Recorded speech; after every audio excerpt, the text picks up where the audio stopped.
what's the difference between coaching and feedback? And as you might imagine, it's a great question. Not only is there a difference in the two, but being able to effectively coach and provide feedback is one of the most essential jobs of any leader. The reason is simple. Both are focused on improving the current or the future results of another person.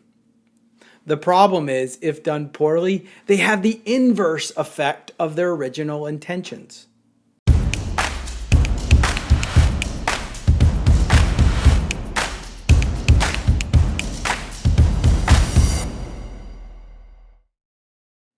At least one time a day, my 8-year-old's curiosity about something just boils over. And he immediately asks, what's the difference between a Tesla and a Chevy? Or what's the difference between college football and the NFL?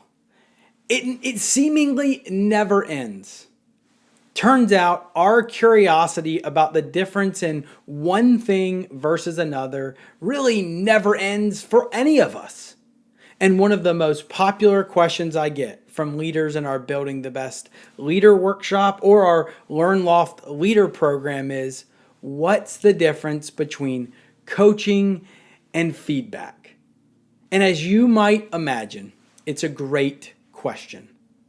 Not only is there a difference in the two, but being able to effectively coach and provide feedback is one of the most essential jobs of any leader.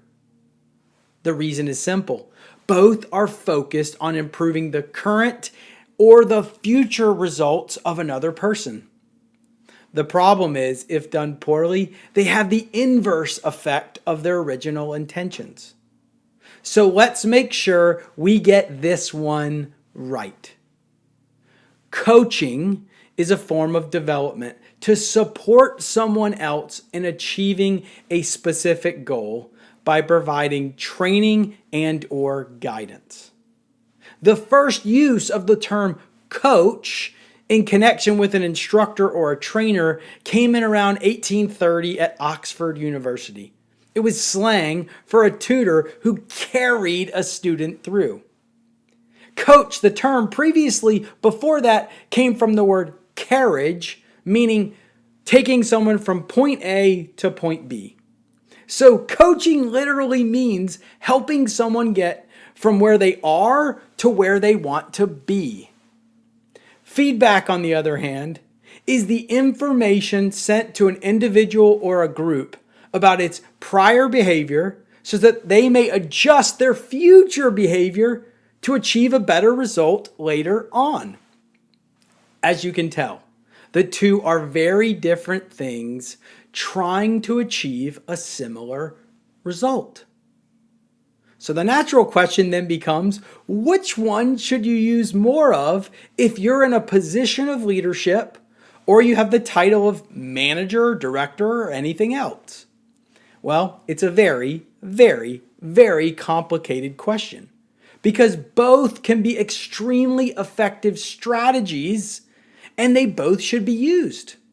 So let's hone in on feedback first. Now, most people in leadership positions, or they're even a parent at home, they believe they are naturally great at giving feedback. It's as if we all came out of the womb as experts at giving other people feedback. Having said that, feedback isn't all bad, and if delivered in a positive way, it can lead to great results. But that's not typically how it's delivered. It's typically delivered with a "what the hell is wrong with you" attitude. And it doesn't take a genius to figure out it's not very productive in today's modern workforce. The whole point of feedback isn't to make yourself feel good or to show your power as a leader. It's to help adjust behavior to improve future results. There are certainly times when using feedback can be an extremely effective and tool to provide a better outcome. And the first and most obvious is when someone might be in danger. The last thing you're going to do is to start asking someone coaching questions when you see some danger that they do not see. You're going to tell them directly.